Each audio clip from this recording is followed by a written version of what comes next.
자, 오늘은 룻기 강의 9번째 시간으로 인생의 연출가이신 하나님, 이런 주제로 말씀 전하겠습니다. 오늘은 내 인생의 연출가는 내가 아니라 하나님입니다.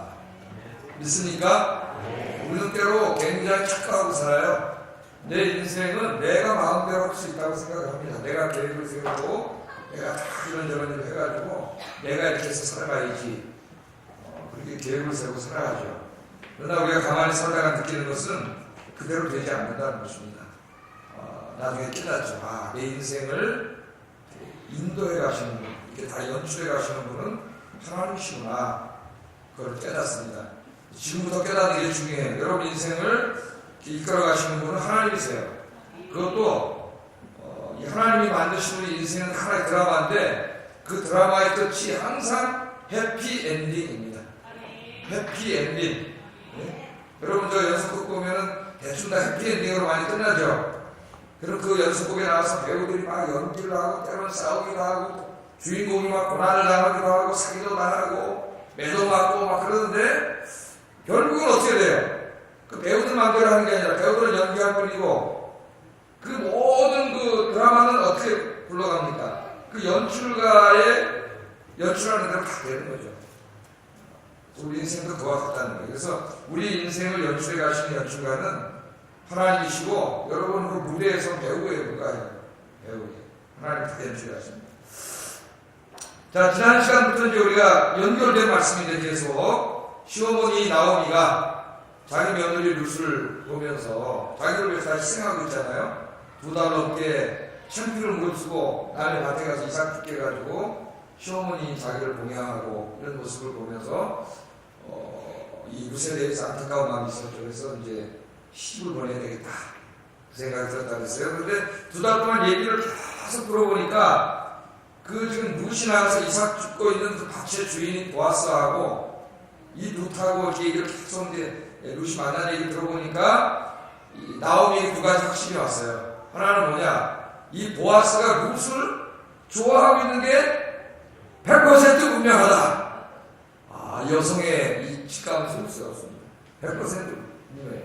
또 하나는 기도하는 신앙인으로서 이 둘 사이에 하나님의 어떤 섭리가 있음이 분명하다. 이걸 이제 나를 확신을 하게 되고 두 사람을 매겨줘야 되겠는데 그냥 내가 돼가지고는 이 두 사람이 절대 매겨줄 사람이 아니야. 지난 시간에 제가 말씀드렸죠. 그런 이유로 그냥 내버려두면 그냥 바라만 보고 있지 그냥 끝났어요.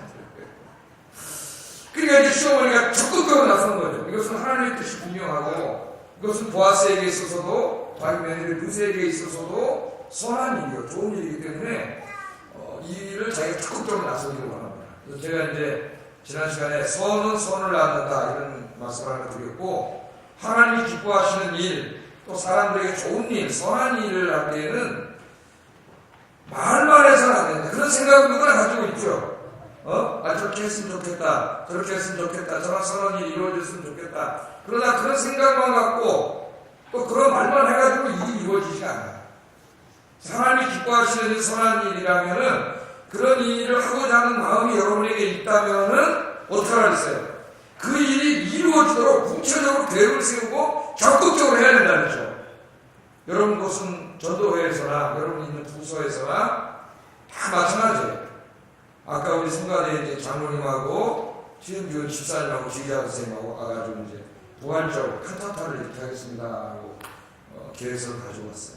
그러니까 부활절에 하나님을 찬양하고 이웃을 전도하는 칸타타를 하겠다고 하는 좋은 생각만 있어가지고 되지 않죠. 그런 게 했으면 좋겠다. 그런 일이 되지가 않아요. 누군가는 그 일이 실제로 이루어지도록 계획을 세우고 예산을 세우고 적극적으로 일을 해야 되는 거죠.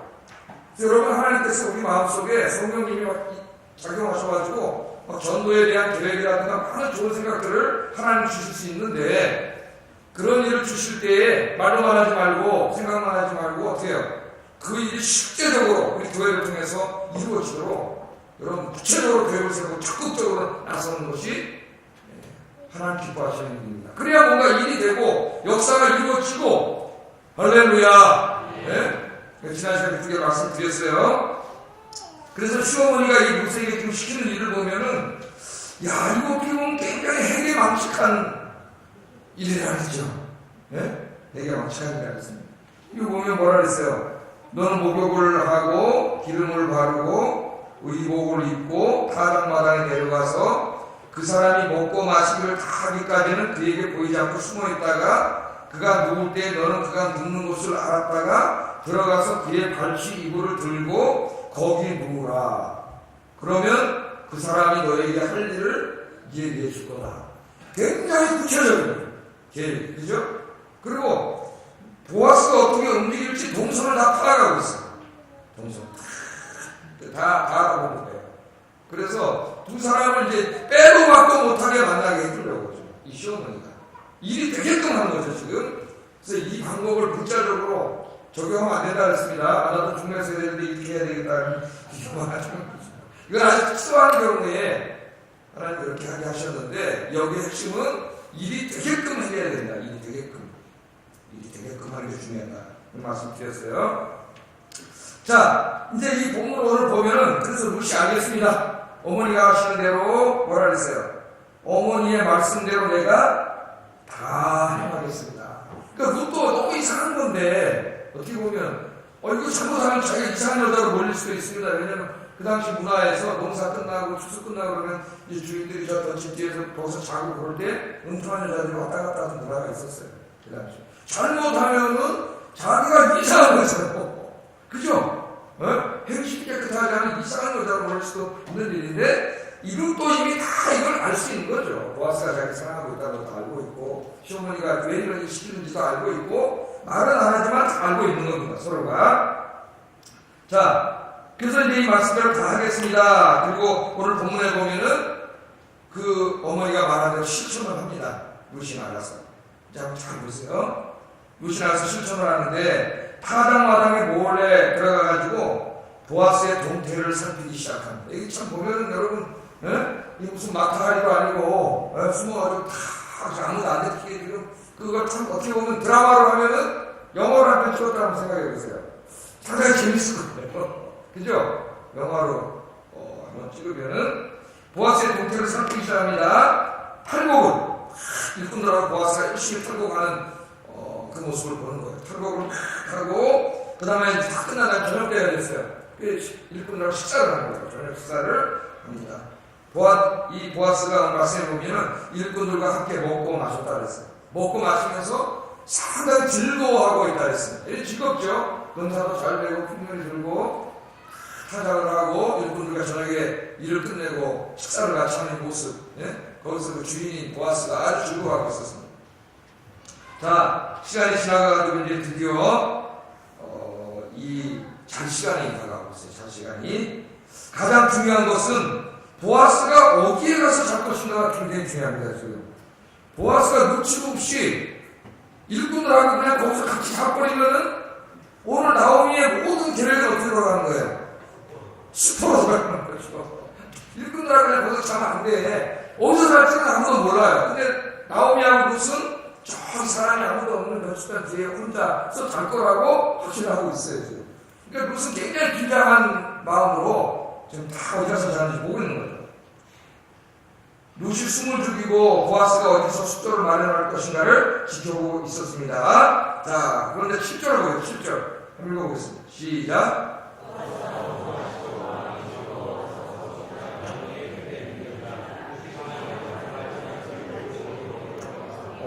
예. 보아스가 가만히 보니까 일꾼들하고 자면 큰일 나는데 거기서 잠자지 않고 식사를 마친 후에 어떻게 했어요? 타작마당을 떠났어요. 거기를 떠나는 거예요. 뭔가 좀 계획도 되는구나. 또 사냥같이 따라갔겠죠. 숨어가지고. 그러더니 아무도 없는 한적한 곳으로 가는 겁니다. 시어머니가 얘기한 대로 한적한 곳으로 갔어요. 그것은 이제 곡식단을 저쪽에다 쌓아놓은 그런 곳이었는데, 그 곡식단 제일 끝에 사람도 아무도 없는 그곳에서 잠자리를 만드는 거죠. 보았어요. 그러니까 지금 어떻게 되고 있어요? 놀랍게도 지금 계획대로 잘 되고 있어요. 보니까 보아스는 마음이 굉장히 즐거워하고 있었습니다. 야외에서 잠을 청한 것으로 보아서 하늘에는 어떻게 했을까요? 그다음 말같겠죠. 바깥에 자는 걸 보니까, 그죠? 별들이 총총히 빛나고 있었겠죠. 하늘에 다 애들 그렇게 한번 눕고 싶은데 그런 데가 없네 서울에. 예? 내가 한번 우리 눕고 싶은데 어디 휴가 가서 어디 가도 다 그 옆에 다 뭐예요? 리조트 전등이 너무 밝아가지고 이러면 별이 보이지 않아. 별이 어디 가서 한번 그렇게 눕고 싶어요. 별이 제일 잘 보이는 데서 눕고 싶습니다. 그 하나님 창조하신 그 쏟아지는 것 같은 별들을 보면서 한번 누워있었으면 좋겠어요. 제가 옛날에 우리 애들이 어렸을 때는 그 서해안에 한번 만리도 해수욕장 가가지고 그때는 이제 텐트를 치고 해수욕장에다가 거기 한번 누워봤어요. 별들이 진짜 막 쏟아졌는데. 그래서 거기서 제가 우리 두 애 어렸을 때 그 별들을 보면서 은하철도 999를 각색해가지고 얘기를 해줬어요. 제가 참 그때 보면 내가 상당히 상상이 좀 있었는데 그래도 저 별에서 쫙 집에로 가고 막 그러면서 얘기해줬는데 그 다음날 새벽에 일어나서 도망갔습니다. 모기가 얼마나 많지. 하여튼 말리포 사는 사람들한테 미안하지만 말리포 모기만큼 추억한 모기 내가 못 봤어요. 웬 소리도 안 내는 모기를 나중에 새벽에 보니까 텐트 안에 100마리 들어가 있는 것 같아요. 모기가. 그래서 그냥 산속으로 도망갔더니 산속에는 모기가 없더라. 그래서 바다보다 산속이 좋다. 계곡이 좋다.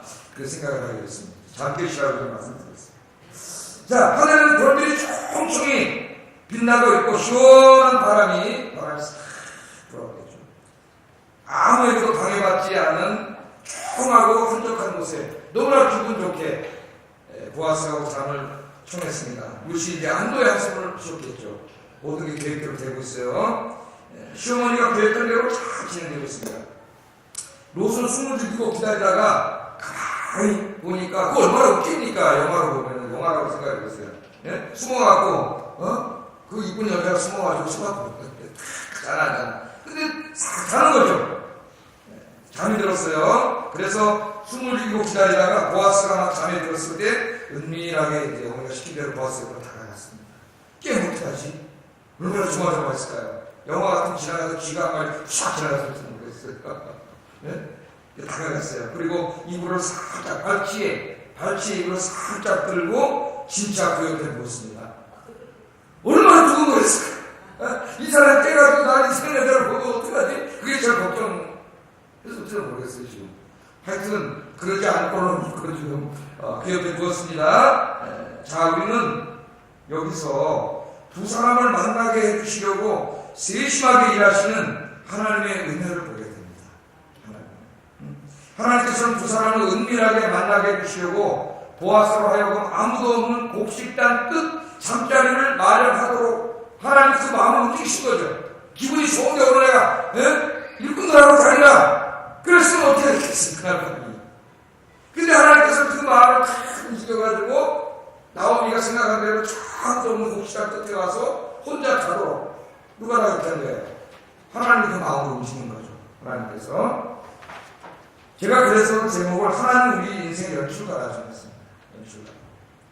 우리 인생이 우리가 마음먹은 대로 되는 것 같아도 그렇지 않다고 그랬어요. 우리 인생은 하나님의 대본에 따라 움직인다. 보아스와 룻을 만나게 해주려고 하나님의 대본을 갖지 않았어요. 대본을. 그리고 그 대본대로 좀 되는 거예요. 대본대로 움직이는 거예요. 자기가 자율적으로 움직이는 것 같아도 하나님이 세우신 계획 속에서 움직이는 겁니다. 여러분이 오늘 요구예배 오신 것도 여러분이 결정해서 오신 것 같죠? 나 하나님 여러분 마음속에 이곳에 와서 예배 드리도록 작용하셨어요. 네? 그래서 오늘 이 은혜의 자리에 오신 거예요. 내가 결정한 것 같지만 하나님이 그 마음을 이렇게 이끌어 주신 거예요. 자, 하나님께서는 룻을 보아스에 잘 초석을 쫙 놓으세요. 두 사람 만나는 그것부터. 예? 우리가 이때까지 공부해왔지만은 룻이 이삭 축제하고 나가고 어디 가서 주어야 되는지도 모르는데 어느 날 그냥 우연히 룻의 작가가 말했듯이 우연히 어느 밭에 들어갔는데 그게 보아스에 맞추었고 그 보아스는 엘리멜레 시아버지 엘리멜레가 먼 친척 관계에 있는 사람이었고 예? 거기 가서 이삭을 줬는데 그날따라 또 보아스가 왜 또 거기는 나와가지고 예? 그 많은 사람이 일꾼들이 있는데 거기서 왜 또 룻이 그렇게 눈에 들어와가지고 예? 그 사람을 쳐다보게 하시고 그 사람을 만나게 하시고 이런 모든 과정을 하나하나 보면 여기다 누가 작용하고 하나님이 계시죠. 또 시어머니가 볼 때 가난할 수도 있는데 그렇지 않고 두 사람을 맺어줘야 되겠다는 마음도 들게 하시고 또 이 작전까지 하자. 예? 작전까지 있어. 그러니까 이런 모든 과정을 보면은 우리의 일상이 다 그냥 우리의 계획 속에서, 우리의 움직임 속에서, 우리의 생각 속에서 움직이는 것 같지만 사실은 이 모든 것 속에 누가 작용하고 있어요? 하나님이 작용하고 있어요. 그러니까 여러분 힘내세요. 힘내세요. 여러분의 인생이 그냥 막 우연한 사건들이 여기서 일어나는 게 아닙니다. 어느 날 개수가 좋아가지고 좀 좋은 일들이 벌어지고, 어느 날 개수가 없어가지고 좀 안 좋은 일들이 벌어지고 그런 게 아니에요. 다 하나님이 여러분의 인생을 해피엔딩으로 끝나게 하기 위해서 다 필요하기 때문에 그 대본 속에서 하나님 그 자리로 움직인 줄로 믿습니다. 우리가 그래서 신학적으로는 섭리라고 해요. 섭리. 하나님은 이 세상을 창조하시고 인간을 창조하셨을 뿐만 아니라, 그리고 그냥 유럽 사람들이 생각한 것처럼 이 자연법을, 자연의 법칙을 만들어 놓고 하나님이 저기 올라가서 아무 상관 안 하고 그냥 끝장 두고 있는 하나님이 아니에요. 하나님 창조하셨을 뿐만 아니라 창조한 이 우주와 세상과 인간 한 사람 한 사람의 삶 속에 찾아오셔서 그들의 인생을 다 섭리하고 계세요. 다 연출하고 계세요. 그러니까 우리가 지금 어떤 상황이 있더라도 누가 나를 그렇게 지금 이 자리에 있게 하신 겁니까? 하나님께서. 그게 신앙의 높은 수준이라겠죠. 높은 수준께서. 내 인생을 다 이렇게 이끌어 가시는 분이 누구라고요? 하나님이세요. 그러니까 우리가 그것을 깨달으면은 항상 감사할 수가 있어요. 항상 기뻐하고 항상 감사할 수가 있어요. 내가 지금 힘들어, 너무 힘들지만은 다 이해하지 못하겠지만은 이 장충은 창피한 일을 하고 있는지도 모르겠어요. 예? 지금 막 숨죽이면서 막 지금 이 눈처럼 막 이거 어떤 일이 벌어질까 막 두근두근 하고 있는지도 모르겠습니다. 그러나 우리 확실한 게 하나님께 뭐냐면은 내 인생을 다 연출하시는 게 하나님. 우리가 이것만 깨달으면은 신앙이 승자예요. 어떠한 상황 속에서도 절망하고 좌절하고 원망하지 않습니다. 다 하나님이 하신 거니까. 이 믿음을 가지고 감사할 수 있기를 주의 이름으로 축복합니다. 자, 보아스가 잠을 잤어요. 피곤하니까 얼마나 피곤했겠어요, 잠자는데. 저는 차라리 자꾸 몇 번은 깨요. 깊은 잠을 오래 못 잡니다, 저는. 그러니까 평생 저 새벽기도도 하니까 저는 다 깨면은 1시, 다 깨면 2시, 이럴 때가 많아요. 근데 잠을 푹 잘 때가 있습니다. 한 4시간, 5시간. 운동하고 듣자고, 운동하고 오면 너무 피곤하니까.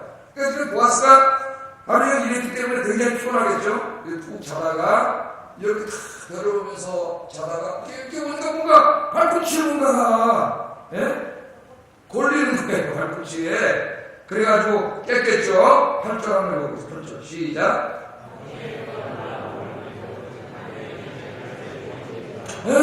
그래서 깜짝 놀라서 눈을 딱 떠봤더니, 누가 했어요? 한 여자가 발꿈치에 이게 도대체, 이게 뭐야, 드시도 아니고, 하면 딱 와 있는 거예요. 여기 보면 밤중에 기말합니다. 밤중에. 상당히 성경에서는 문학적인 표현이고, 어떤 중요한 일이 일어날 때에 자주 사용하는 언어예요. 밤중에.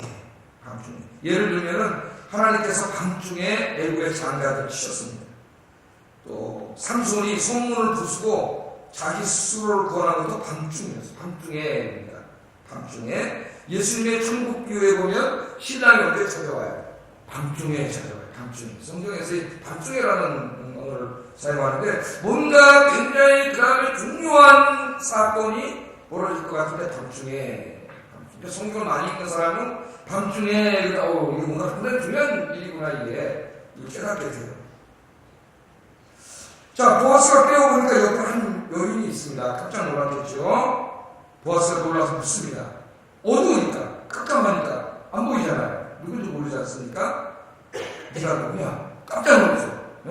네가 누구냐? 깜짝 물어봤겠죠. 그랬더니 이 여인이 대답하기를 뭐라고 대답하냐면은 나는 당신의 누구라 그래?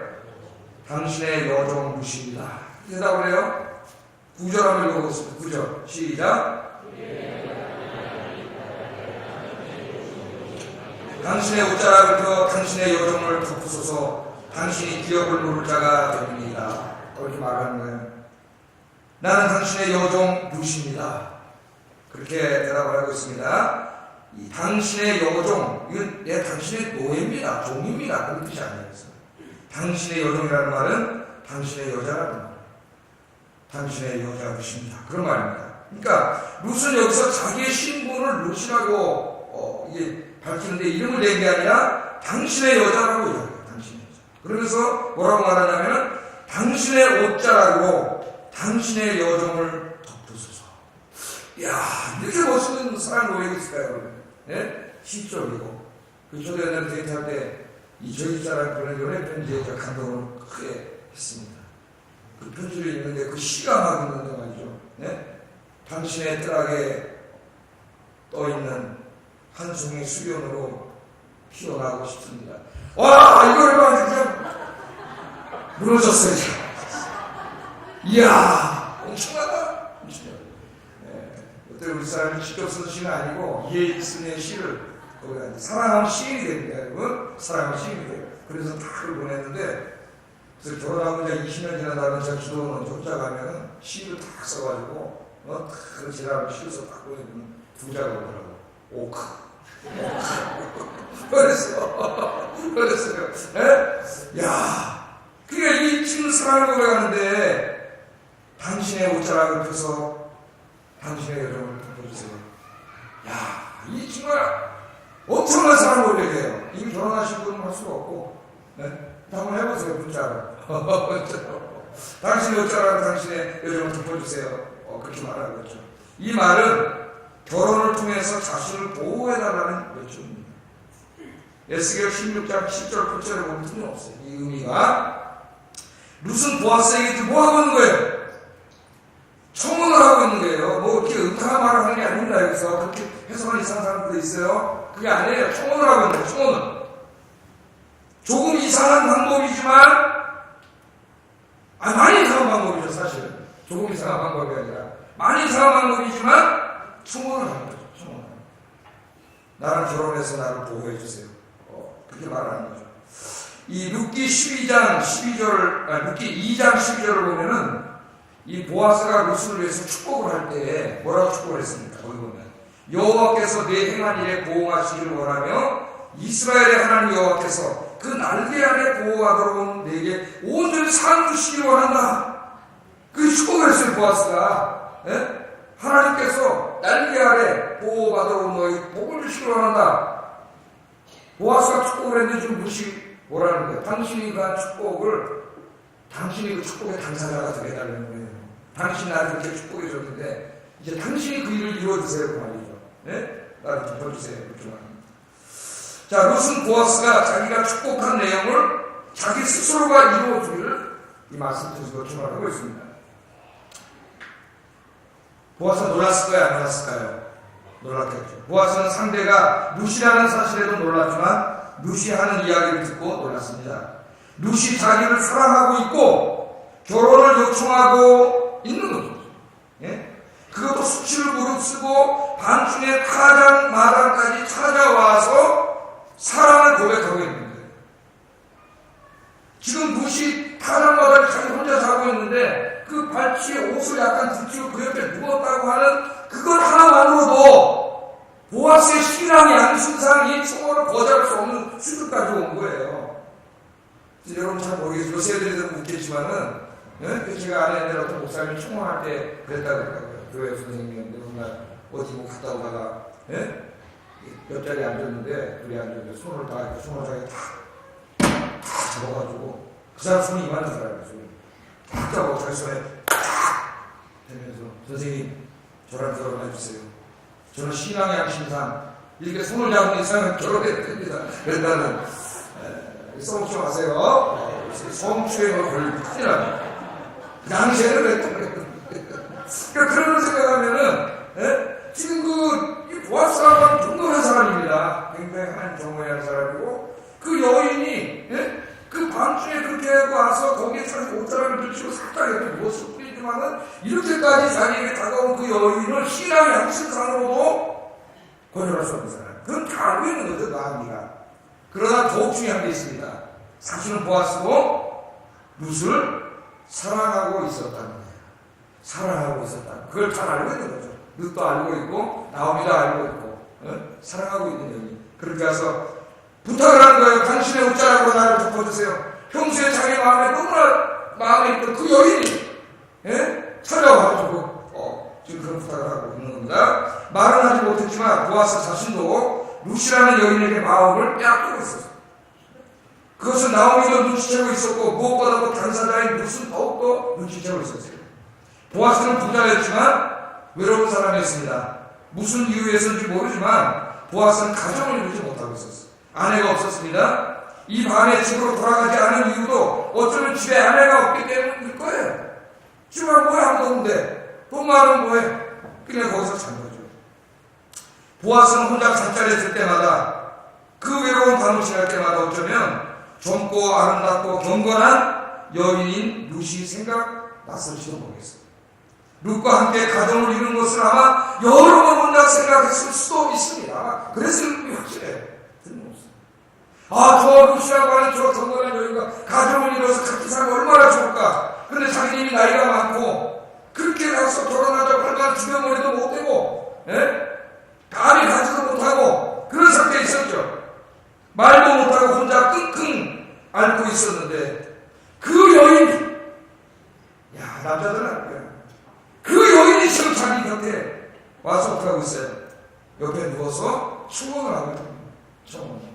당신의 옷자락으로, 그것도 너무나 멋있는 말로 당신의 옷자락으로 나를 덮으소서. 당신의 여자 룻입니다. 당신의 옷자락으로 나를 덮으소서. 사랑을 고백한 거죠.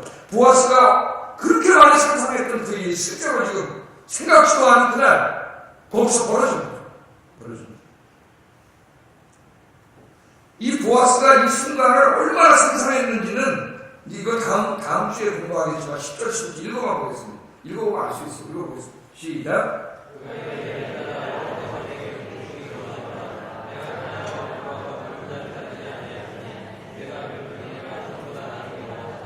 그리고 이제 내 딸아 두려워하지 말라. 내가 네 말대로 네게 다 행하리라. 내가 현숙한 여자인 줄을 나의 성읍 백성이 다 아느니라. 이건 다음 주에 해석하겠습니다. 여기 이 보아스의 마음이 잘 나타나 있어요. 보아스는 이날 밤에 자신이 그렇게도 마음에 품었던, 그렇게도 원했던 바로 그 여인, 자기 인생의 가장 큰 선물을 받은. 제가 제 시간을 받았을 때 그랬습니다. 제 인생의 가장 큰 선물을 하나님이 주셨죠. 보통 이 여성들이 다 누구를 좋아합니까? 좀 키도 크고, 돈도 좀 있고, 이런 사람을 좋아하는데, 저는 뭐 키도 안 큰데, 키도 안 크고, 아담하지만 그래도 대한민국 표준 키지만은 그렇게 키도 안 크고, 돈도 하나도 없고, 그런데 저하고 결혼하겠다고 하는 여성이 있어서 제가 노벨 평화상을 줘야 된다고 생각합니다. 그 사람들은 진짜 큰 선물을 제 인생에 받았다고 생각했어요. 내 인생에 제일 큰 선물을 하나님이 주셨다. 그렇게 생각을 했습니다. 지금도 그렇게 생각을 하고 있어요. 죽을 때까지 그렇게 생각을 할 겁니다. 그런데 오늘 이 보아스가 지금 그런 감정을 느끼고 있는 거죠. 2달 동안 저 여인과 함께 가정을 이루어서 하나님 자손들을 일하고서 얼마나 좋을까. 감히 어떻게 하지 못하고 수도 없이 생각을 했을 텐데 그날 밤에 자다 일어나 보니까 그 여인이 옆에 와 있는 거죠. 너무나 꿈꿔왔던 그 너무나 큰 선물. 그 선물을 누가 주셨어요? 하나님 주셨지. 하나님. 여러분 인생의 가장 큰 선물을 주시는 분은 하나님이세요. 하나님 주십니다. 살다 보면은 하나님께서 우리가 전혀 생각하지 못하는 때에 우리가 전혀 생각하지 못했던 방법으로 우리가 그렇게도 갖고 싶어 하던 선물을 주실 때가 반드시 있습니다. 반드시. 여러분 기도하세요. 반드시 주세요. 전혀 기대하지 못했는데 정말 기이한 방법, 이처럼 생각지도 못했고 감히 상상도 못했던 방법으로 하나님 채워주실 때가 있습니다. 하나님께서는 보아스와 룻처럼 하나님을 잘 섬길 뿐만 아니라 이웃에게 소원을 베풀며 사람들에게 종종 특별한 선물을 주십니다. 특별한 선물. 오늘 하나님을 사랑하셔서 오후 예배까지 드리는 여러분들에게 2019년도에 그 선물은 다 다르겠지만 여러분이 그렇게 갖고 싶어하던 그 선물이 뭔지 모르지만 하나님이 채워주시길 바랍니다. 이 오후에 피곤할 시간에도 집에 가지 않으시고 주님을 사랑하고 말씀을 사랑해서 예배드리는 여러분들에게 여러분의 마음속에 그렇게 꿈꾸고 있던 그 마음의 선물을 2019년이 다 가기 전에 반드시 이루어주실 줄로 믿습니다. 기도하세요. 하나님 이루어주세요. 그런데 이제 한 가지를 더 생각해 봐야 돼요. 룻이 당신의 옷자락으로 나를 덮어주세요. 사랑을 고백할 뿐만 아니라 그 다음에 한 가지로 더 얘기합니다. 그 뭐라 그래요? 당신은 우리 기업을 물을 자입니다. 이 말을 합니다. 당신은 우리 기업을 물을 자입니다. 이 말은 보아스가 결혼을 통해서 자기와 결혼하면은 자기만 돌봐주면 안 되고 자기 시어머니와 그 가족이 잃었던 재산 땅을 찾아주어야 합니다. 그 책임이 있는 사람입니다. 그런 말이에요. 지금 이 말은 자, 시어머니 나오미가 룻과 두 사람을 맺어주려고 한 것은 전적으로 며느리를 위한 것이지 그를 통해서 뭘 얻으려고 한 게 아니에요. 그런데 지금 이 룻은 자기 하나의 일신의 어떤 행복만을 이야기하고 있는 것이 아니고 어쩌면 이것 때문에 거절할 수도 있는데 보아스가 자기와 결혼을 해달라고 하는 것뿐만 아니라 자기 시어머니의 장래도 같이 걱정하고 있는 거예요. 시어머니. 그러니까 룻은 자기의 행복만 추구하는 사람이 아니라 어쩌면 자기의 행복만큼 시어머니의 행복에도 관심을 갖고 있습니다. 우린 그걸 볼 수 있잖아요. 사랑해서 결혼할 수 있지만 그것 때문에 그 시어머니 가정에 많은 재산을 자기 돈을 들여서 찾아줘야 된다 그러면은 경제적으로 얼마나 큰 손해를 보겠어요. 네? 그런데 그 이야기를 여기 지금 부탁을 하는 거예요. 룻은 보아스를 사랑해 자기의 청혼을 받아주기를 바라고 있지만 자기만 행복하기를 원하지는 않습니다. 자기 시어머니도 걱정을 하고 있어요. 자, 이 말씀을 통해서 볼 때 나오미와 룻 두 사람이 서로의 행복을 위해 애쓰고 있는 모습이 너무 아름답습니다. 아름다워요. 아까도 제가 좋은 사람이 됩시다 그런 설교를 했는데 시어머니 나오미와 며느리 룻은 고부관계이기 이전에 한 사람의 과부가 된 여성으로서 서로의 외로움과 고독함을 너무나 잘 헤아려 주고 있어요. 나는 우리 그리스도인들이 시어머니와 며느리일 수도 있고 어머니와 딸일 수도 있고 장모와 사위일 수도 있고 장인어른과 사위일 수도 있고 여러 가지 관계가 있을 수 있지만은 그런 관계 속에서만 사랑을 바라보지 말고 한 사람의 인간으로서 서로를 바라볼 수 있기를 바랍니다. 시어머니가 아니라 한 사람의 여인으로서, 며느리가 아니라 한 사람의 며느리로서, 한 사람의 인간으로서 저 사람이 얼마나 저 위치에서 힘들고 어려울까, 고통스러울까, 어머니가 얼마나 외로울까, 그렇게 생각하는 것이 얼마나 중요하겠어요.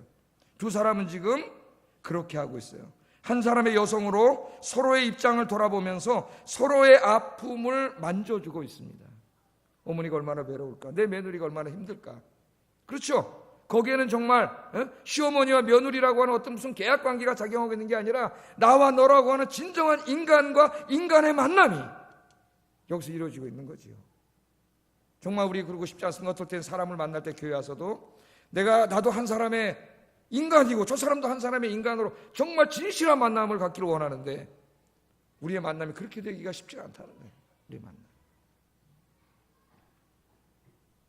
보아스의 입장에서 보면은 룻을 사랑해서 결혼하고 싶지만 이 얘기를 딱 들으니까 부담이 될 수도 있어요. 그죠? 이걸 다 해줘야 되잖아요. 비용을. 자, 보아스가 어떻게 했을까요? 우리는 뒤 내용을 다 알고 있습니다. 룻과 결혼해서 그 기업을 다 물려주는 일을 합니다. 어떻게 가능했을까요, 여러분? 여기서 우리가 하나 중요한 지혜를 배워야 돼요. 삶에 있어서. 사랑하면 모든 것을 줄 수 있습니다.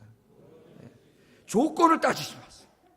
우리 젊은이들이 때로 안타까워 자꾸 조건을 따지고 조건을 내걸고 이래요. 그러면 불행해져요. 사랑하면 모든 것을 줄 수가 있어요. 여러분 에스더서에서도 딱 보면은 그 에스더가 왕 앞에 나간 지가 오래돼가지고 왕이 부르지도 않았는데 나가면 죽지 않습니까?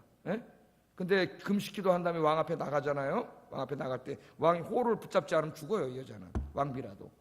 그런데 그 아수에로 왕이 에스더를 보는 순간 어떻게 했어요? 부르지도 않았는데 왔는데 하나님 눈을 샤카닥하게 해줘가지고 눈을 샤카닥하게 해주시면 하나님이세요. 좋은 쪽으로 항상 하나님은 너무나 어떻게 사랑스럽게 보여가지고 그 금호를 들었잖아요. 그리고 에스더를 불러서 뭐라 그랬어요? 너무 사랑스러우니까 그날 이 남자들이 하는 말 있죠.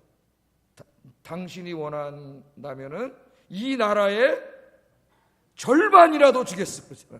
이 나라의 절반이라도 주겠어. 네? 그 나중에 이 에스더가 뭐라 그래? 나를 죽이는 자가 있습니다. 죽이려는 자, 나를 살려주세요. 그러니까 이 왕이 깜짝 놀랐죠. 아니, 자기가 누굽니까 지금? 왕인데, 자기가 왕이잖아. 내가 제일 사랑하는 내 아내를 죽이려는 놈이 있어? 그놈이 누구냐? 저 하만입니다. 그놈은 살 수가 없는 거예요. 그러니까 사랑하면 나라의 절반이라도, 아니 다 줄 수 있어요. 우리가 이걸 몰라요. 이걸 모르고 자꾸 조건을 내세우는 거예요. 사람들이 사랑하면 다 주어도 아깝지 않고 목숨까지도 줄 수 있습니다. 제가 오늘 왜 여기에 포인트를 맞췄냐면은 지난주에 며칠 전에 신문을 보니까 이 명절이 지난 다음에 변호사를 찾는 사람이 굉장히 많아졌다 그래요. 젊은 부부들이. 왜 이혼을 상의하기 위해서 남자들이 더 많이 찾아간다 그래요. 이혼하려고. 그래서 지금 왜 그러나 그랬더니 명절 끝나면은 뭐 갖고 싸우다가 명절이 끝났냐면은 누구 집에 먼저 가느냐. 누구 집에 먼저 가야 됩니까? 우리 김명수 집사님 며느리도 있고 딸도 있는데 누구 집에 먼저 가야 돼요? 상해에서. 야, 역시 믿음이 좋으세요. 우리 아영교회는 문제가 안 생겨 이게. 예? 누구 집에 먼저 가느냐 가지고 싸운다는 거예요. 누구 집에. 예? 얼마 전에 비슷한 얘기를 차 안에서 하다가 우리한테 우리 집사람하고 나고, 야 우리야, 너는 무조건 네 시댁 먼저 가라. 엄마 아빠 집에 늦게 와도 괜찮아. 늦게 와도 괜찮아. 그렇게 얘기한 기억이 나요. 예? 누구 집에 먼저 가느냐 갖고 싸운다는. 요새 젊은이들 진짜 그런답니다. 예? 옛날에는 당연히 이제 시댁 먼저 갔는데 요새는 시댁이라 그러고 왜 처가라 그러냐고 언어 가지고도 지금 이제 싸우죠. 왜 저쪽은 아가씨라 그러고 여긴 처남 처제라 그러고 왜 그러냐면서 이제 막 지금 그렇게 싸워서 뭐가 옳은지는 하여튼 우리 사회 합의를 이루어야 되겠는데, 누구 집에 먼저 가야 되느냐? 그러니까 왜 맨날 당신 집에 먼저 가야 돼? 맨날 시댁을 먼저 갔는데 어느 날 아내가 그런 생각이 들 수 있죠. 아, 왜 당신 집만 먼저 가야 돼? 10년 동안 같이, 이제 우리 집 먼저 갑시다. 그럼 남편이 뭐라 그래요? 또 지혜롭게 해야 되는데, 야, 뭐 여필 정부가 어떻고 이러면 이제 큰일 나는 거지, 정말로. 자, 저는 이런 부부의 문제는 시댁을 먼저 어느 갈 것인가, 처가를 먼저 갈 것인가의 문제라고 생각하지 않습니다. 그거는 표면적으로 드러난 문제일 뿐이에요. 이 부부의 문제는 부부간에 먼저 사랑의 문제가 생긴 거예요. 이미 서로 사랑하지 않는 거예요. 이 부부가 사랑하지 않기 때문에 이런 작은 일들로 다툼이 일어나는 겁니다. 사랑하지 않으면 거기 먼저 있어요. 여러분, 만일 두 부부가 정말 사랑하면 절대로 이런 일이 벌어지지 않습니다. 사랑하면은 서로 상대편 부모님 집에 먼저 가자 그럴 거예요. 사랑하면은. 그죠? 아니야, 어머니한테 먼저 가. 아내가 그럼 남편이, 무슨 말이야, 작년에는 우리 집 먼저 갔으니까 당신 집부터 먼저 가. 왜? 사랑하면 서로를 배려하게 돼 있어요. 왜 싸웠느냐? 이미 그 이전에 두 사람의 관계에 문제가 생긴 거예요. 여기는 사랑하지 않기 때문에 싸우는 거예요. 이러면 사소한 문제 가지고. 사랑하면 그렇지 않습니다. 그래서 오늘 이 말씀을 듣고 여러분 부부간에 사랑이 회복되기를 주의 이름으로 축복합니다. 사랑하면 그런 문제 안 생겨요. 독일의 사회심리학자인 에리크 프롬이 쓴 책을 제가 가끔 얘기하죠. 사랑의 기술이라는 책에서 프롬은 이렇게 말합니다. 인간이 왜 불행한가? 인간은 하루 종일 사랑받을 궁리만 하기 때문이다. 그랬어요.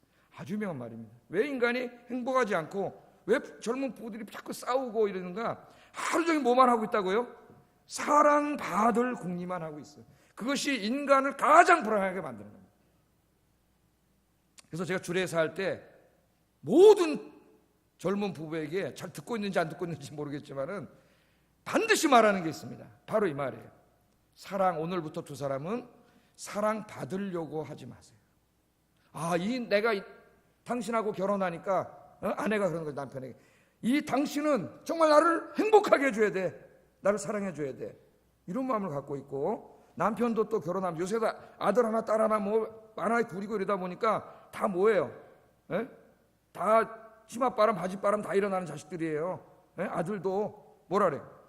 내가 당신하고 결혼해 주니까 당신은 이제 나만 사랑해 줘야 돼. 이렇게 마음을 먹고 결혼을 하는 순간 그 가정은 절대로 행복할 수 없습니다. 좀 있으면 싸워서 가정이 깨질 수도 있어요. 제가 이렇게 말합니다. 사랑 받으려고 하지 말고 사랑하려고 노력하세요. 서로 사랑하세요. 이 남자가 이 여자가 나랑 결혼했는데 내가 이제 내 남편을 행복하게 해줘야 되겠다. 남편은 어떻게 해? 내가 내 아내를 나 하나 믿고 결혼했는데 행복하게 해줘야 되겠다. 이렇게 마음을 먹는 순간 그 가정에는 천국이 이루어집니다. 천국이 이루어집니다.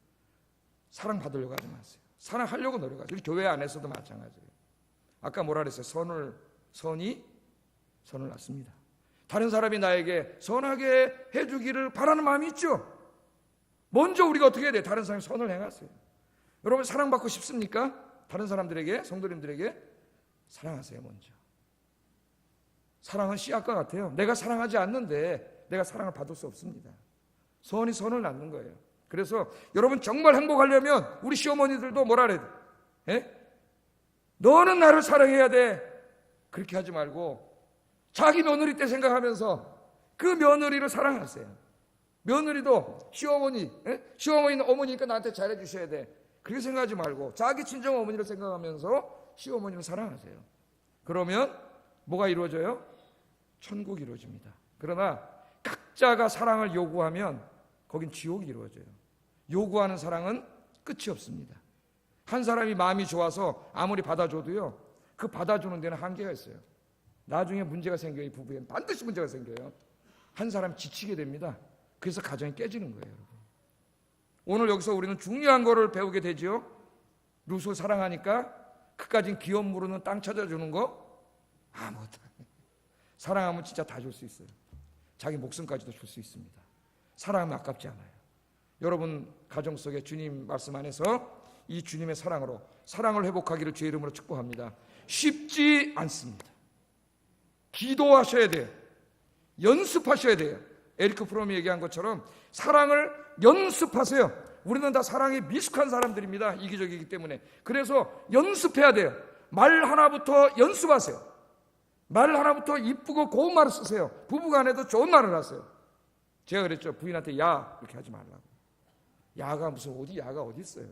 왜 사랑하는 사람한테 야라고 불러. 그런 말 하면 안 된다 그랬죠. 언어는 우리 인간은 언어에 갇힌 존재예요. 언어는 바로 그 사람의 마음입니다. 말부터 우리가 연습하세요. 문자 하나 보낼 때도 좀 생각해서 보내고 좀 이쁜 말로 보내고 사랑하는 말로 보내고 우리가 연습해야 돼. 자꾸 연습해야 돼. 우리 피아노 치는 사람 연습하는 것처럼 사랑은 연습해야 잘할 수 있어요. 그러나 내 힘만으로는 안 돼요. 우리 안에 이기심을 이길 수 없어요. 기도하셔야 돼요. 기도하셔서 여러분 가정과 교회에 사랑이 충만한, 그래서 여러분 행복한 여러분 되기를 주의 이름으로 축복합니다. 기도하겠습니다.